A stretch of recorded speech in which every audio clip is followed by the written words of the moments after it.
if you're looking for distance, special ammo, shotgun, or just overall being silly,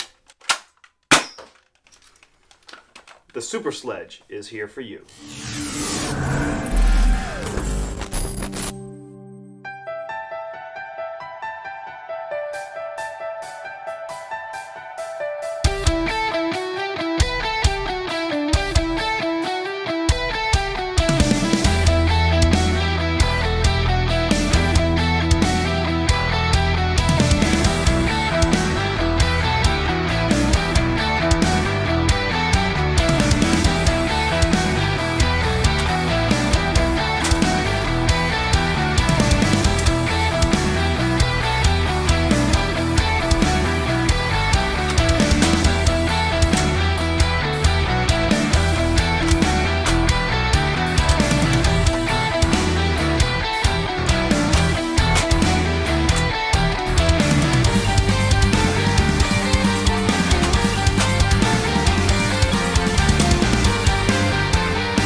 Greetings audience, I'm Boomstick, and today we're going to be talking about the SuperSledge from Silly Butts. Now the SuperSledge is a 3D printed break action springer that takes spring thunder shells. And of course the best part, massive ejection, which I love. It also has shell storage in the stock, or if you want to go minimal, you remove the pin and take out the stock entirely and make it a little bit more compact. Now, the SuperSledge was obviously born from the love of the Sledgefire, and Silly Butts wanted to be able to bring the Sledgefire into kind of our modern 3D printed era of Nerf modding, as it were.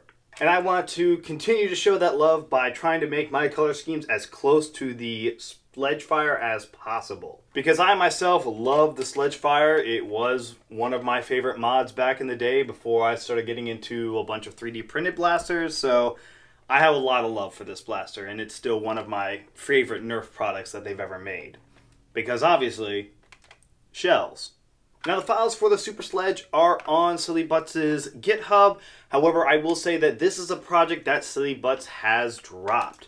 I was in the beta program for the SuperSledge, and unfortunately with the way that this one was designed, Silly Butts decided to kind of go a different direction and start working on another break action blaster which would perform better than the SuperSledge. So there are quite a few issues with the SuperSledge in its current iteration, and unfortunately this is as good as it's going to get because this project is dropped.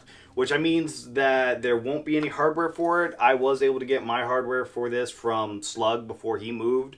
So it is fairly easy to source the parts for this. I think the most difficult part to source will be the plunger tube itself, which obviously you'll have to cut to length.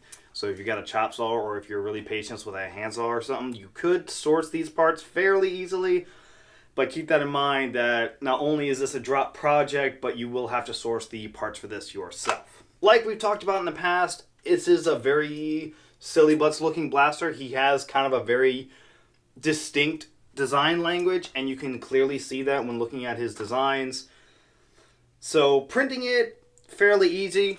I didn't have any issues with this. I think the only piece that I needed to print twice was the transfer bar inside the SuperSledge right here, because I didn't print it with enough walls or enough infill. Essentially you need to print it solid, and I didn't, and so it ended up snapping on me. So had to go back in, reprint it. It's all good now, and it's been lasting several games, so it seems to be working out pretty well in that regard. Now, I won't be complaining about the lack of rails or sling points because Silly does technically have options for them. However, that wasn't what I ended up deciding to print. And as far as comfort goes, it's decent. I would say the grip is probably a little on the thin side for me. I wish it was a little bit wider, or maybe not as wide as it is. Something about it just seems off. And while I have the blaster tilted this way, you can see all these pins sticking out. This is another complaint. They stick out a good bit, and not only that, some of them are fairly loose and you can kind of wiggle them back and forth, so you do have to worry about losing your pins, which is why Silly Butts does have this neat option here where you can put a little 3D printed cotter pin and a spacer here to help keep it in, or you can do what I've done in several places and use just a ring here, or you want to go the really jank option and do what I did on the field because I lost my cotter pins, is just zip tie them together because it worked on the field. So it has pins sticking all the way through, which is not pretty. It is nice to have these pin options because it does make taking them apart easier, but it's with all these, it's a very Frankenstein-esque view from this side of the blaster. Now, one of the neat things of the SuperSledge is this sniper shell. Now, I will say the sniper shell for the Breaking Wind does not work in this, unfortunately. So, Silly Butts went ahead and designed a empty shell to where you could put your own barrel in. So I actually had this barrel laying around. So it's not the best barrel for this. It's a bit of a loose fit on darts, but it worked well enough for the beta testing. So as far as the performance goes, you could probably get better performance with a different size barrel. This one's a pretty loose fit on darts to where I have to load it this way because if I load it that way, the darts will just fall out. So that is the barrel choice that I have or just happen to have lying around. So that's not Silly Butts' design flaw. That's my choice in barrel. I completely lost track of where I was going with this. But we're talking about the sniper shell, which basically gives you a longer barrel and the ability to just kind of top load darts in from the top and get decent performance out of it. And the sniper barrel is fairly easy to remove. There's a nice little spacer up in the front, and you can just take it out. You can even throw it in the stock back here, which we'll come back to. Now, there's not a good spot to put this. You might have to throw this in your dump pouch or whatever, but you can throw at least the sniper shell back here. And you can use it without the spacer, but you got a little bit more wobble on that barrel, so it's not going to be as accurate. So this spacer is kind of important to help keep it more centered. But, yeah. I just like to throw it back here when I'm not using it. Now, while I was getting 160 with my sniper shell, I will say that others have gotten up to that 200 FPS range with different barrel options. However, with the barrel that I was using, I was only getting around 160. I will say I do not recommend using 3 rival rounds or 4 half darts because they do not perform well at all, as you'll see in the gameplay footage. Looking at the numbers I'm getting, I'd really only recommend it if you're going to use a better sniper barrel or if you want to use 2 half dart shells or mega darts. I will say this is an outdated stock. He did update this, but currently the one I have, it's supposed to have elastic straps going through the middle part here, but they had to adjust the tolerances in there because mine doesn't hold the shells very well.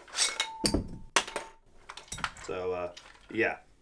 I did find that, like, you know, if I wanted to print these out of TPU or something soft, it could just be an extra throwable. Just be like, yeah!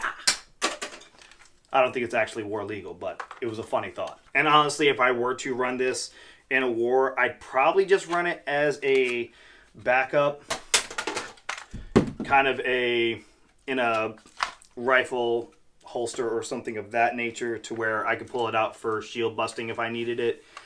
Because I think that's where it really kind of does the best, is keeping it on you for those specialties, or if you need a special ammo type or something of that nature, or as just a backup because you can top load it. One of the other things that I did have an issue with is with this spring. I'm not sure what the spring is catching on, but the spring is getting bound up somewhere inside this blaster. I've opened it up, I put it back together. It's not an issue that I'm just having. Multiple people are having the same exact issue.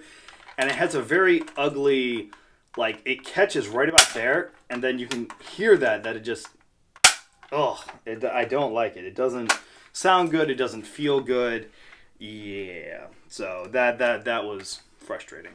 But yeah, so let's go take this quirky blaster out into the field, shall we? I first took the SuperSledge to Southern Maryland House of Nerf, which has an FPS cap of 150. Didn't go far. The less than stellar performance and slow reloads really made it difficult to be competitive, and I ended up having to hop from cover to cover in order to get my opponents in range. At the DMV Nerfers, which also has a 150 FPS cap, I ran Mega Shells for silly ammo rounds, and it did okay in the CQB style field. Sure on the right. But the slow reloads were still a big issue. Alright, let's give my overall thoughts on this one. Unfortunately, I don't see much of a use case for this one. As much as I love the Sledgefire, it's not something that I think is very practical at all. Maybe if you're going to an event where they have rounds where it's like no mags, only top loading, it could be fun for that, with a different barrel obviously than what I have. But I still feel like there's a lot better options out there. And yes, the shell side of it is very fun, especially the ejecting. And because when I put it together, I made sure that it was ejecting all the way out and across the field, or at least as close to it as I could get.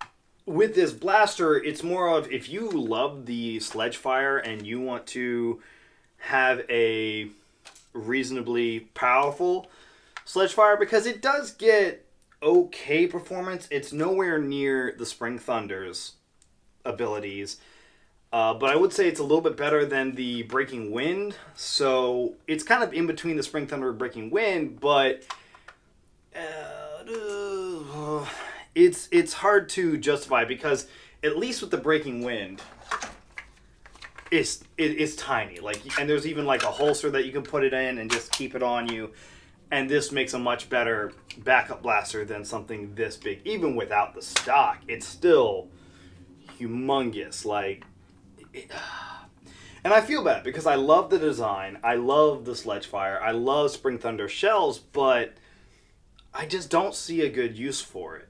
So, personally, I don't recommend getting it unless you really love the Sledgefire, because there's a lot better options out there than this for firing shell-fed blasters. So, unfortunately, yeah, I would say this one is a pass. Even Silly Butts kind of passed on this design. Hopefully, we'll see another fun break-action blaster from him in the future, but for now, this is what we have, and it's okay. So yeah, let's bring in our ranking. And unfortunately, SuperSledge, you're gonna go right there. So yeah, again, and this is a reminder, not every blaster is